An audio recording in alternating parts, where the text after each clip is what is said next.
Alright, YouTube, new prepper here, trying to get some guns and gear reviews out of the way. Right here we got my Glock 23, safety sallies, it is empty, and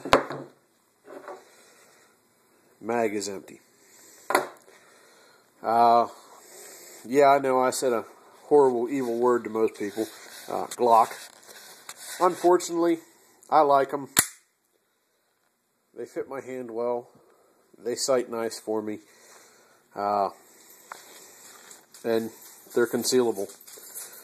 What I like about the 40 is, honestly, I like 9mm. It's not as jumpy on the recoil. The reason I went with 40 was the over penetration of the 9mm. I've watched several ballistic tests, and you're still getting with even with a defense round. And I know I'll have people argue this up one side and down the other. Even with a defensive round, a 9mm gives you 12 to 15 inches of penetration. I'm a heavier guy. I've measured myself. 14 inches, you got a round coming through me. That's hitting me in the gut. So, if I ever have to use this to defend myself, my theory was, I want to put rounds on target, I want to put them center mass, and I don't want to go through somebody into the building behind them, or whatever is behind them.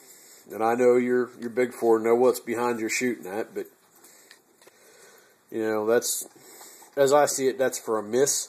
In a defensive situation, I'll be shooting within 10 feet, I'm not going to miss you.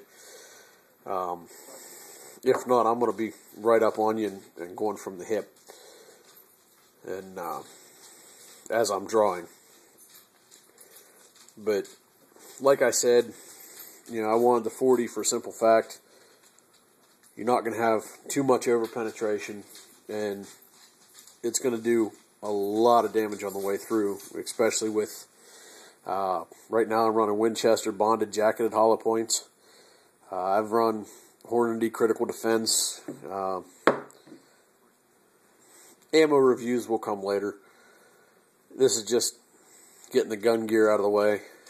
The issues I've had with the Glock, and they're not any functional issues. I've never had any failure to feeds, failure to eject, stovepipes, nothing. I've put 2,000 rounds at least through this Glock. The issues I've had are, in here there's a single recoil spring on the 23, where with the full size you get a little bit more barrel out here. You get a lot of muzzle jump on it. You get like a Model 27, they got a dual recoil spring in here. Believe it or not, that actually helps. The 23 don't have that, so you got to have a good, I can't show you a good two-handed grip because I'm shooting off a cell phone, and until I get a firewire for my camera, that's the way it's going to be. But get a good solid grip, you can manage the recoil on it. It is jumpy, but you can handle it.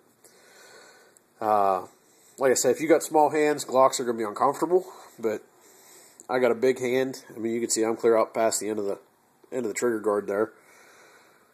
Get a good purchase on it, get well into the trigger frame, and like I showed you earlier, it is clear.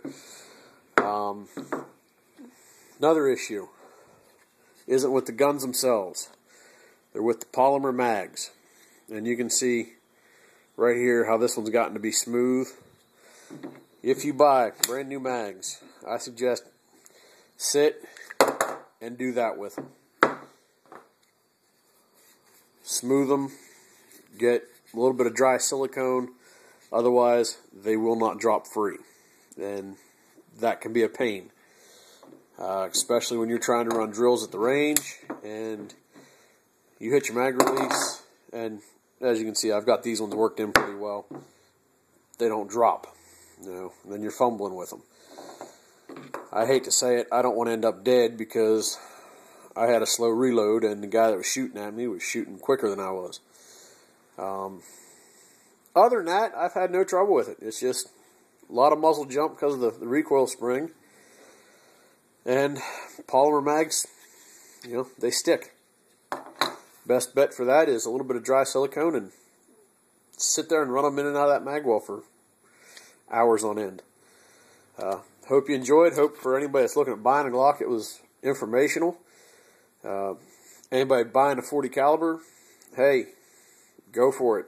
I love them. The bastard child of the 10 millimeter.